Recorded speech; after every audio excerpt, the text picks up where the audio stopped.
Hey, thanks so much for tuning in and to Consensus for sponsoring this video. We'll try to explain to you how we can do a consensus search for a school project, for example. So as you can see here, I got my consensus open. I got the search bar right here. And let's assume that I got the assignment to look into whether or not caffeine and theanine improve attention. What I would do is I would put this in here.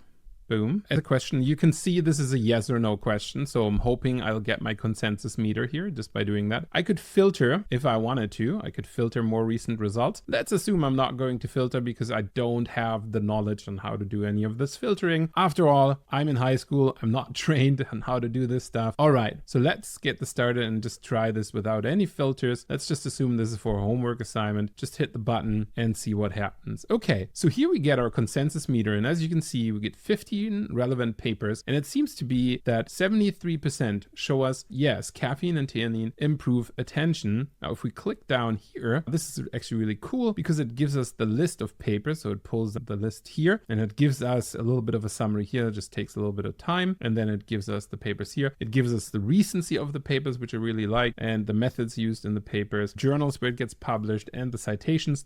Now, again, if you're in high school, you don't really care about this stuff. If you're a professor like me, then that is actually quite valuable to think about, okay, where is this stuff coming from? Is this actually good? Does this make sense? And that's what we want to look at here, whether or not that's helpful. So the interesting thing here is we want to see an explanation for, okay, is there a combination of L-theanine and caffeine that improves cognitive function? And whether or not there is some sort of subjective alertness that happens there. Well, we can see predominantly high quality RCTs. This is randomized controlled trials. So this is like the gold standard of medical research. Show that there's consistent improvements in attention with caffeine and theanine, often in combination. And here you can see it also corrected me, L-theanine. So when they're consumed together, you can improve the attention by enhancing focus and reducing mind wandering. This combination appears to have synergistic effects, which makes it more effective than either compound alone. That's really cool. That's the kind of result I was after. So now I could just go through some of these findings. Here I have my key findings. I could click on either one of them and it would bring me right below here in each of the studies. I could then open my snapshots and see where was this done. This was only done with men, so maybe not so great. Male children, sample size 5. That's also not a really big sample size, but it is a journal and it was a placebo-controlled repeated measures study. Okay, not too bad. I can keep searching in my results. Here we got sample size 9, 20-minute trial. All right, so I can keep searching. And for example, if I really would be interested in neurophysiological measures, oh, there seem to be a couple of studies here that could be quite interesting for this. I'll just click on them and I can see, oh yeah, okay, here 4 days. It seems to be like a little bit of a longer study. And so there's an increased discriminability, which just means you can distinguish between the two. There's a higher hit rate than compared to caffeine alone. Now that's quite interesting. So let's say I want to get this paper. What I do then is here, I can share the paper and save the paper to a list. Now this would be the thing that would make the most sense, or I can click here and then I could just copy the text. Or if I just wanted to export the RIS file, as you can see here, now it's downloaded the RIS file. As you've seen in the text, RIS files can easily be imported. So this is probably a thing that you want to do if you want to now in the next step work with a reference manager. Okay, so you just look through these, and in the next part of the video, I'll show you how we actually save them up so that we can make them work in Zotero. Welcome back to our little exploration on whether caffeine and L-theanine can improve attention. All right. So as you can see here, I still have my consensus screen open. We looked over the consensus meter, we looked over the key metrics, and then the next thing that we wanted to do is we wanted to find out which of these makes sense for us. One way to do it, if I'm lazy, I could just hit the results right here where it says results. I could just hit the download button and just download all of the results in RIS format. Or if I wanted to use it somewhere else, and such as a comparison matrix or table, I could also download them as a CSV format. Now, sure, if I just want to go with that, I could just do that. What would make more sense is you then add some strategy to looking at the results. Now in this case, we actually got quite a few results, which is kind of cool. And then let's say you really want to focus on the results that have been studied in rigorous journals. Now this is pretty cool. Randomized controlled trial, 60 minutes, non-switch task. Great. This is something we want to save. Now here's the way to save it to a list. So we could create a new list and it will automatically give us a list name based on the research question that we're asking. Because it's for school, I'm just going to be caffeine and properly L-theanine study. So this is our study, create a new list. As you can see, this is the study list, and I can just simply click on it, add it, and this gets added to our list. I could then look at this again, another rigorous journal here. Great, let's add this to our list as well. I'm gonna add these. I keep going through. Oh, another rigorous journal. Let's have a quick look. Sample size 5, 2 hours. Pretty long. All right, let's save that. Okay, saving it. Literature review. That sounds good. These are the kind of studies that are broad and give us a lot of overview. And this is really great because it says may enhance alertness, focus, attention, and accuracy, may enhance attention switching, the ability to ignore distractions. Looks at both of them, sounds relevant. I'm adding it to my study. Great. I got 4 papers. It's a great way to start, or I can hit load more results if the 10 are not enough for me, and then I'll get some more results. Oh, this is also great. Rigorous paper, size score. What I'll do is, this is a great one. I want to add that to my reference list. Absolutely. Put that in there. Increasing cholinergic and dopaminergic transmission. Shows you that I'm not a biologist, but that's what it's called. Great. Meta-analysis, those are also usually really great because they give you a lot of data from different studies. So if you find a meta-analysis, why not save that? And this seems relevant. And as you can see, I'm slowly building my list. This is great. And then I'll have all of this stuff available. Okay, I keep on scanning through this systematic review. That sounds pretty good. These are also really big studies of studies, and looked at 49 studies. That seems pretty rigorous. I'm going to add this to my study right here, put that in there. Great. I keep on scrolling. Rigorous journal, almost forgot you here. Great. Let's see if we can save you. Put that in there. Great. I could keep going for a while here as I keep pulling more and more studies, and some of them might be, this is another rigorous journal one, so probably want to put that in there. Some of them might be more or less. As you can see here, now we're going from direct effects to multiple effects. Maybe not as relevant as before, but this seems to be quite relevant. This is based on tea consumption, which is where we find L-theanine. That's pretty great. And it's a lit review. We like those, so we'll put that in there. Now we got about 10 studies. It's pretty good for a high school paper, I'd say. It's a good starting point. Could keep going. Oh, this is actually pretty good. Highly cited, rigorous journal, lit review. Okay, one more. We'll put that in there, save it.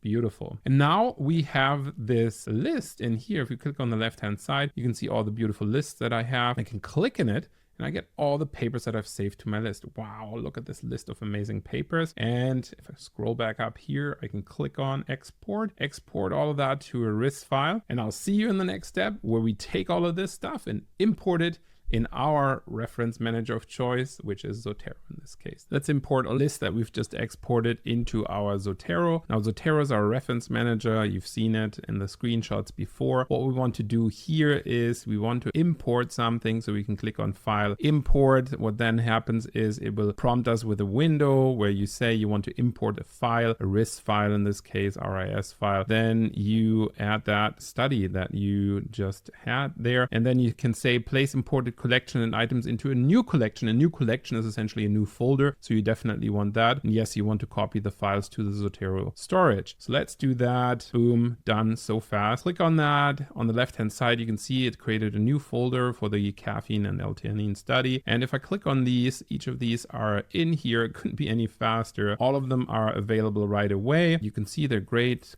formatting and everything. One of the things that Consensus gives you, which is kind of cool, it gives you that little link here that then lets you pull that actual paper and gives you that Consensus link of the study, which is cool because you can click on it and maybe even get access to that PDF. Really great. Now you can see this in my Scholar plugin, super useful. And then I can just hit save, download the file. I go back to Zotero. Now here, this was cognitive enhancing outcomes of caffeine. Great. I want to add that here. So I just add a little attachment file, boom, add the file. Now I have the file here as well. How cool is that? So without further ado, I can just with a few links, I can click through to Consensus. I can get the PDF in my Zotero, and now I have access to everything all in one place, and I can then cite as I want to in my document. So that's going to be the next step. So now that I have it in Zotero, I want to be able to access these citations and cite them as I write about this. I've opened a blank Word document. Let's head on over there, and let's say I want to make a claim here like caffeine and L-theanine work as or have an enhancing cognitive effect, and then I want to cite a paper. So I just go to Zotero once you've installed the plugin. So there's a plugin you got to install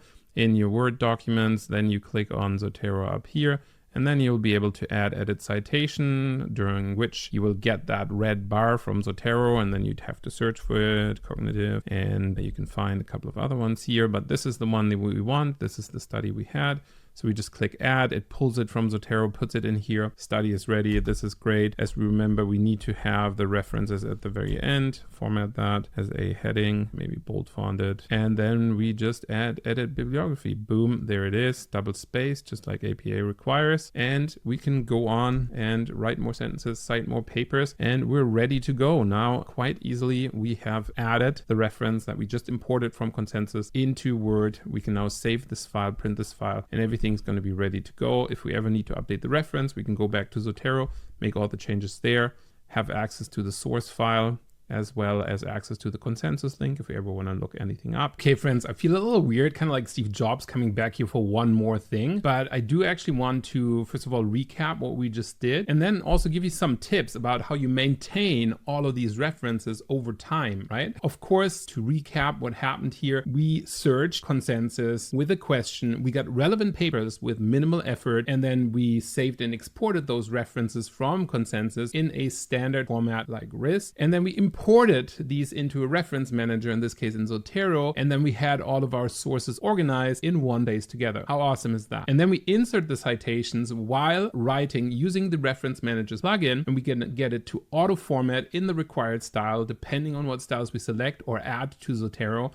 And then we generate a bibliography automatically from those citations. So that's a really cool workflow to go from your initial research question in Consensus all the way to having a good collection of references available in the reference manager of your choice. Okay, so how do you maintain and update references over time? Because research isn't a one and done process. So you might start collecting those references for a project and then later find there are new studies that have been added or have been published over the years, or maybe you missed an important paper, and it's really good practice periodically to update your references so that you include the current and most up-to-date and most relevant information. So how do you do that? Ideally you want to stay current in regular time intervals, and you want to update your reference collection. So you might dedicate some time at the beginning of each month, time block a little bit of time, and check the references in the research in your field so that you don't miss the important developments and you maintain the quality and the freshness of your sources. But there's also other ways that you do this. So you could rerun your search or your question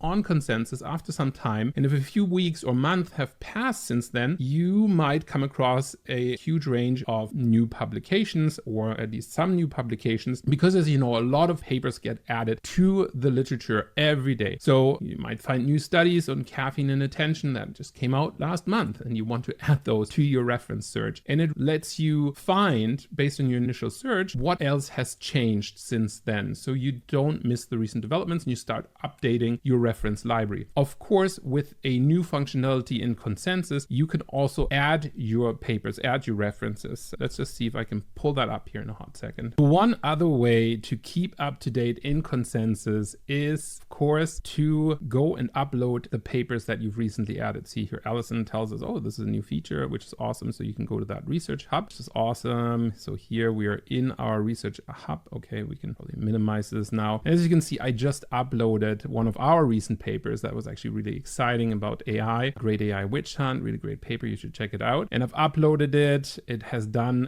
an initial analysis of the abstract, a study snapshot. And you can see soon we will also have the ability to get a structured analysis of the paper's methodology, results, and claims, and the evidence strength after analyzing the full text. So that sounds pretty cool. And so something really to look forward to. But as you can see here, all the authors. And we can also load the PDF, and this takes a little bit of time to get started, but we can load the PDF up, and then we can just do a chat PDF feature where we can, as we find new papers, have a little bit of a discussion with the paper. Of course, the summary is always great, any conflicts of interest, any limitations. What we want to know here is what were the experimental conditions, and was text actually AI generated in the experiment? Let's see if Consensus can find the answer for that. So now it will, of course, load the paper in its cache. hash, and then it will do its analysis of the paper. And just like any LLM, or this is a sort of a retrieval augmentation system here. So we're retrieving the text and we are splicing it with the functionalities of the LLM. And so here the study has been found, and it says the study involved 3 types of text: original, human written, AI paraphrase, and AI generated snippets, which is correct. And reviewers struggle to distinguish between human and AI augmented writing, but their judgments on the manuscript and research quality remain consistent. Again, one of our main findings here is really cool that it actually pointed that out, and the AI paraphrase snippets were perceived as more honest by reviewers. The study did not calculate intercoder reliability, but instead discussed and resolved disagreements in regular meetings. This is also really important to know, that this might be a limitation depending on the field that you're in. And we could ask it, are there any other limitation of the experimental design? It's always good to do on your own work to get a little bit of a reality check here. And of course, in the study, we've also acknowledged our limitations. As you can see here in any good research paper, towards the end, you will usually find a little bit of a discussion of the limitations. And you can see here, we actually wrote a separate section where we discussed our limitations. And it says study acknowledges several limitations in the experimental design. One limitation was the reliance on self-reporting data, of course, which is subject to social desirability bias. And then reviewers might underreport their own Gen AI use because there's a stigma attached. And then additionally, the study suffered from common limitations of empirical research, inability to entirely prevent reviewers from looking up full papers in a literature database, right? And so it gives you all of that, and it finds it really quickly. And we can just see if it finds my funding sources. Who funded this research? Hopefully my funders will show up. Let's see, it should be NSERC. Yeah, and here it is. And it even gives you all of my grant numbers, which is great. Awesome. So all of that funding is found immediately and found really well. And as we can see here in figure 4, there's a lot going on. So maybe somebody that sees that for the first time might ask,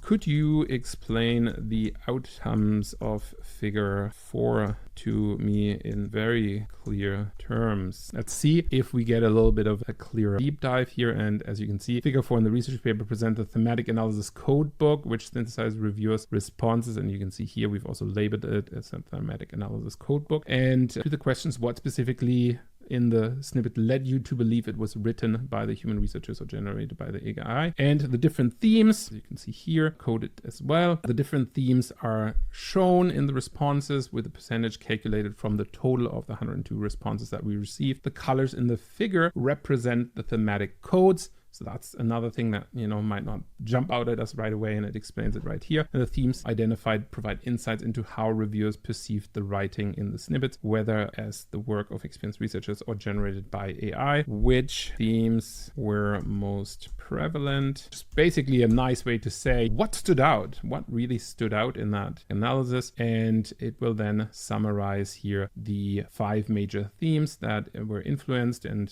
we have the themes here, and it just summarizes all of the themes for you pretty quickly, just like we did in the paper. So it's just a quick little way to have a chat with your research paper, which is nice. And then it lets you also download your PDF again, so you can also use it as a PDF storage situation. You can cite your own PDF, which is cool. So you just upload the PDF and then you get your citations popping out here. You could copy the BibTeX and put that in your LaTeX document and so forth. And as it looks like right now, there is a pretty unlimited way to have all of these available, and you could just upload more and more papers and put that in your research hub. We have the lists here as well, which you remember from before, but also our uploaded papers. And we got that little button that we can also export then our uploaded papers as well, which is really nice if you want to keep track of your recent publications and have them all in one hub together. So really neat feature. I think that's essential here. Okay, so back to our tips in terms of how do we maintain accuracy and recency of our references. I've just shown you how to do that with the uploaded papers, but of course you can also use filters to find more recent papers. So if we go back to our original search, if we go back to here, you can just put in your query, you can add your filters here, and then you can simply say you just want to find the more recent papers from this year, which will then limit your results to the papers that have just come out this year. As you rerun your query, you then maintain the updated papers. And the interesting interesting thing is you can also, in theory, compare the consensus meter between the different years and see how the consensus in the literature here is shifting towards some of the more modern that you're producing, that you're finding in the literature. So it goes through here. You can see, yes, we are still able to find the top 10 papers from the recent years. But as you can see here, there is a limitation. Apparently that's not being applied. So let's just go back and make sure the filter is actually on. And I think it was because the filter didn't take, because there was no studies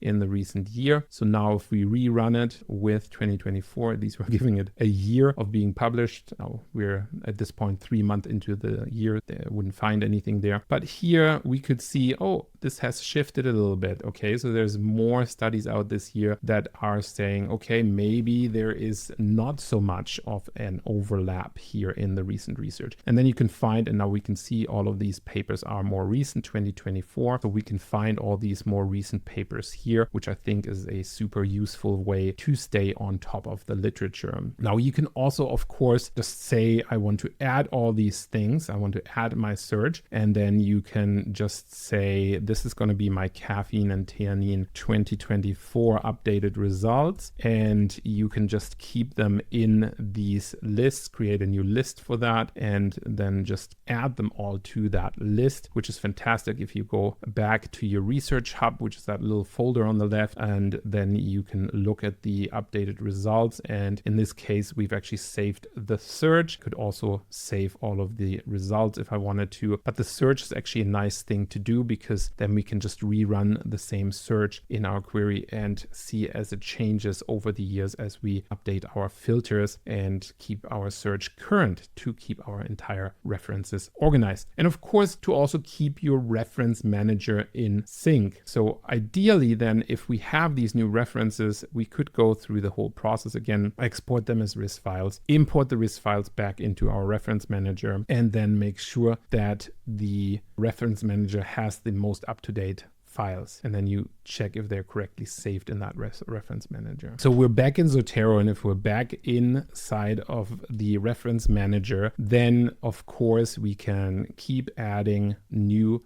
files to this list. So if I just import a new file, and then it asks me, what do you want to import from? And I want to import from the RIS file again. And then basically I select the file, and then instead of placing it into a new collection, I then copy the files in the storage folder and just place them right in that collection that I'm in. As you can see, I'm in that collection here. This is already up to date, but then I might find some duplicates. So far, I don't see any duplicates right away, but there are ways in Zotero that you can actually manage your duplicates, and you then find out which of these items need to be cleaned up and how you can keep your reference list clean. So in this case, ideally we want to have the backup enabled. So if we're checking in Zotero's settings, as you can see, here's my settings. Now there is a storage location here, but there is also the sync on, and here you want to ideally have an account if you're paying for the Zotero syncing, and then the sync will automatically sync online, and you will never lose any of your PDFs, which is great. You always have a backup. In our case, the university pays for it. Your university might pay for it too. Just a really nice way to keep current and keep up to date with all of that. And of course, you already saw that before. There are citation styles. So go back to settings, and we have cite here as a setting. So in that cite setting, we can add citation styles. You can see I've added some non-standard ones that are not by default in Zotero, but that are relevant for my field here. And you can see some of those are pretty recent. They're only from the recent years. We can always click additional styles. It'll pop up with a little search in the websites where you can download all of these different styles. You can filter it by different fields, and you can then add these different styles that might be relevant for for your search here. So SIGGRAPH, right? Let's add that, and then it's in there. And so we have all of those styles available, and we can even edit the styles. That's a whole different thing, but just a good way to keep up to date with your styles as they might change over time. Ideally, in academic research, a crucial habit is really that you maintain a record of every source that you encounter, regardless of whether you plan to use it. And that is a habit that prevents any common problems, such as remembering important facts, but also being unable to cite the facts because you can't recall the source. So a situation that you could have could lead to unintentional plagiarism if you don't know the source, but you just picked up something from somewhere. So always try to do accurate referencing so that you find the right references during the research process. And Consensus really helps you simplify that by offering easy tools to save and export and source all of that information. So whenever you find a new article, you can save it, export it, and immediately put it in your reference manager. And over time, you build that rich library in your reference manager with all of those little links that link you back to Consensus. And so hopefully this helps you stay up to date as you're building your research habits and you're creating your research manager tools. I hope you found this informative. And again, all of my best and best of luck with your academic research.